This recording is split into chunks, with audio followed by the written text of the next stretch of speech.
For some reason, I was the only person in middle school that would get excited whenever it would be announced in PE that we would be either doing the 20-minute run or a timed mile. That was when I noticed I had developed a passion for running, essentially because I felt good challenging myself and at the same time becoming healthier in the process. In 8th grade, I ran my first marathon, and in my freshman year of high school, I joined both the cross country and track and field teams. In all my years of running, I have learned two things. One is that runners require an exceptional amount of discipline and a great deal of dedication and hard work. Another thing I've noticed is that people often think that running is not hard at all, but that's a huge understatement. Did you know that the marathon world record holder, Eliud Kipchoge, who broke the 2-hour marathon barrier this past year, has a weekly routine that consists of running twice a day from 8 to 21 kilometers, and on other days does cycling, interval workouts, and 24-mile tempo runs? Or the 100 and 200-meter world record holder and 8-time gold medalist Usain Bolt, whose workout routine consists of intense weight training and block work aside from just sprinting and agility intervals. I can say from experience that marathon running, cross country, and track and field are very different and each have their own difficulties and challenges, despite often being categorized as the same by others. In a conversation with one of my coaches and a fellow teammate, I concluded that a runner's hard work often goes unrecognized. They share their own reasoning, which as expected was not so different from my own, and in their own words and all bias aside, they helped prove my point. I do. And why? Well, I'll tell you. Uh, Basically, every sport needs running. And if you're a fast runner, at football, there's an advantage. At baseball, there's an advantage. At basketball, there's an advantage. Everything needs running. But runners themselves are basically, um, they're looked at like, oh, they're just running around in circles. They're just running around in circles. But when it comes down to it, everyone needs running. And a good point that we make every year during track is when we get our distance runners or say our sprinters who are actual runners to go out and, okay, you guys are going to do 10 200s, a recovery of half a lap, and then you do the next one back to back to back to back 10 times. And when you get a runner to do it, there's usually no complaint. They know what's got to be done and they know what time they have to do it. But the minute you put a different sport in there, say a football player who brags about their 40 meter run or whatever, you put them in to do 200s, and by the time we're at our third or fourth, they're complaining about, wow, this is pretty tough. There is a toughness that runners have that other sports don't have.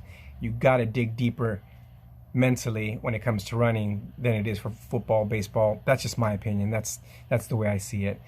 So we're just underrated because they think that all we're doing is running. But without running, none of the other sports are going to be able to do what they do. You know, I would condition a basketball team. I would condition a football team. I would condition a baseball team. Put in running so that they don't die out there when they're working out or when they're having their actual game. So yeah, we're underrated because they think that all we're doing is running around in circles, not doing anything. But like I said, running is a tougher sport than any other sport I can think of right now. The goal in running is definitely straightforward. You run and you run as fast as you can. That's the point of running, whether it be cross country, track and field, road racing, 5Ks, 10Ks, half marathons, it's all just going as fast as you possibly can.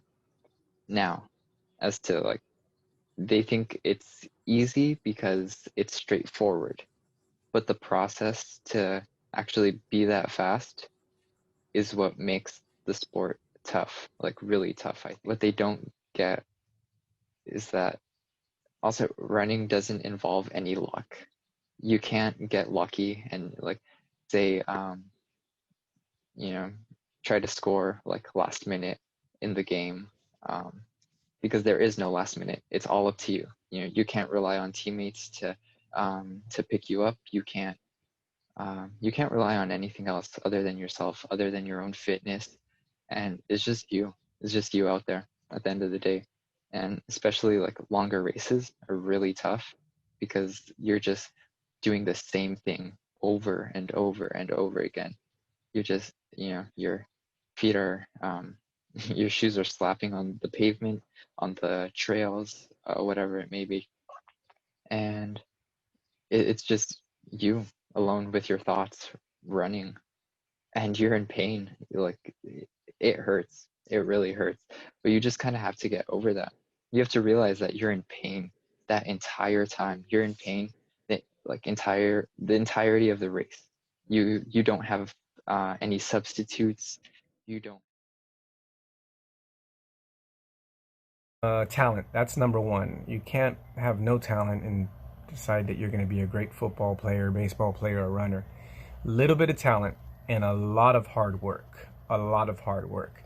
Having the right coaching staff to help you also helps. Really, just like off the top of my head, dedication, 100%. If if you don't like, if you don't dedicate to whatever you do, whether it be running or even some other sport, basketball, soccer, volleyball, whatever, um, dedication is key, really, because if you don't dedicate, then um, I mean, is just you're not going to get the results that you want. But in order to dedicate, you have to be passionate When about. asked what their proudest achievement has been up to this day, both Caesar and David said that they were proudest of their own dedication. I was surprised because I was expecting they would say something like a personal record or a memorable performance in a certain race. Satisfaction doesn't come from being the best. It comes from seeing how far all of our hard work has brought us. As runners, we acknowledge that there will always be someone faster than us.